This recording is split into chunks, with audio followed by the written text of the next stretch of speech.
In this video, I want to show you 3 rhythmic harmonies between inward going and outward going spirals. And the first one I want to show you is a kind of horizontal band. We start at the left and we move down, so we're going from the outside towards the inside, and we're jumping off and creating a hook and going from the inside towards the outside, and then outside to inside, inside towards the outside, outside towards the inside, inside towards the outside, outside towards the inside, inside towards the outside. So that's our horizontal band. I hope you can see it in the video. I'll maybe just change over. I've noticed that actually this graphite's a bit darker, and you'll be able to see that better, but yeah, I think you can still see that.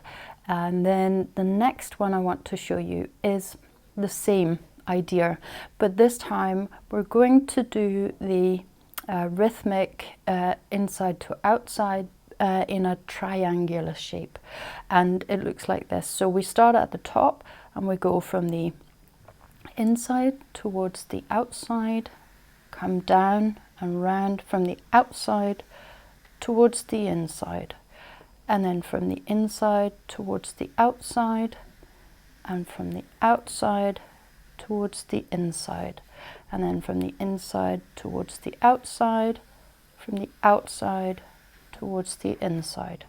So here you see we end up with a sort of triangular shape. You can actually sort of see it in this bit here.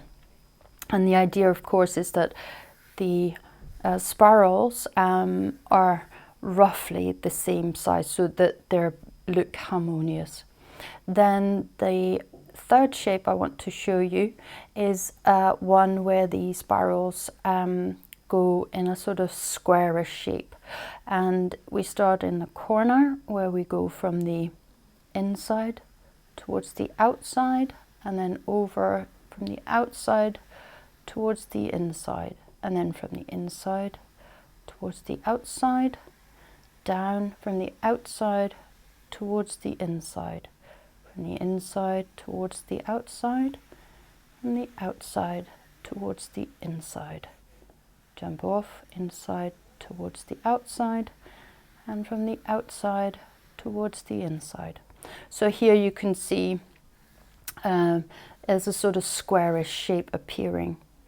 Now you can also play with these forms. Obviously, I would suggest that you get yourself familiar with the whole kind of going around and creating the shape first, so that it's roughly harmonious and that your lines are sitting looking in a nice way, so you're getting a sort of harmonious looking shape. Now, as you can see, there's a bit of a gap here between the outside, the very outside of my spiral in the top left hand corner here, and the line inside here that we started with. But that's actually okay, I think. You know, this is what makes it look alive. If they were absolutely perfectly matching, then it wouldn't really have the same live feel. So there's just another couple of variations that you can play with that I want to show you, and then we'll be finished for this week. But hang on a second and I'll show you the 2 variations.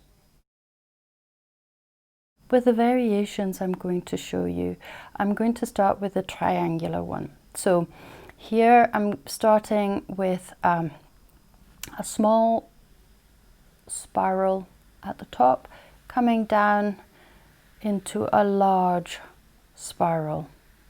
And I'm taking my line a bit further in and then jumping off and coming out of that.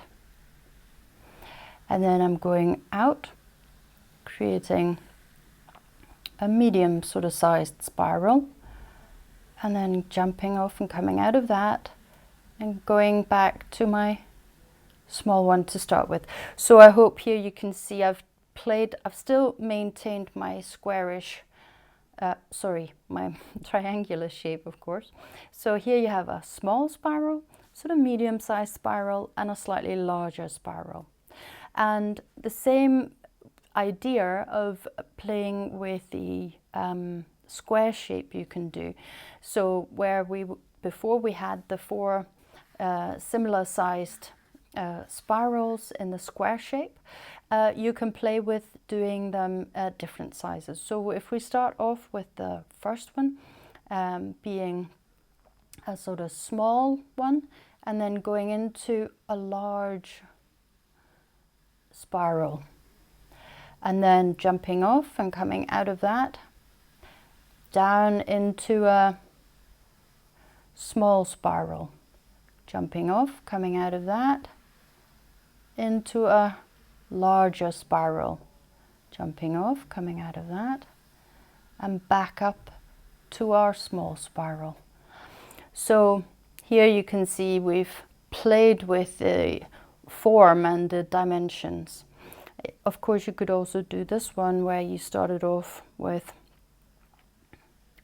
a bigger spiral in this corner, in the first corner, and then go into a small spiral, and then you jump off that and come down and create a large spiral. Come out of that, create a small spiral, come out of that, back up to our big spiral here in the corner. So then suddenly here are squarish spaces like this, sort of at an angle a bit like that, and here it's more like a rectangle, a bit more this sort of way.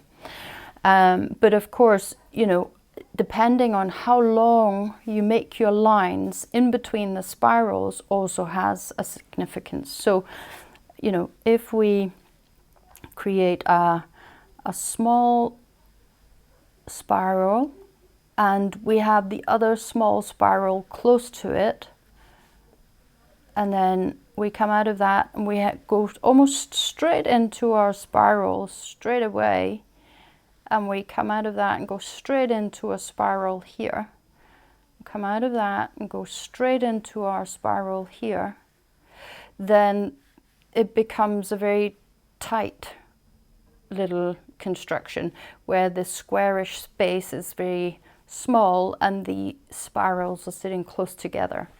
And it's the same thing, of course, if you do it triangular shaped, where you have a small spiral that comes out into a small spiral, that comes out into a spiral, and back out into a spiral.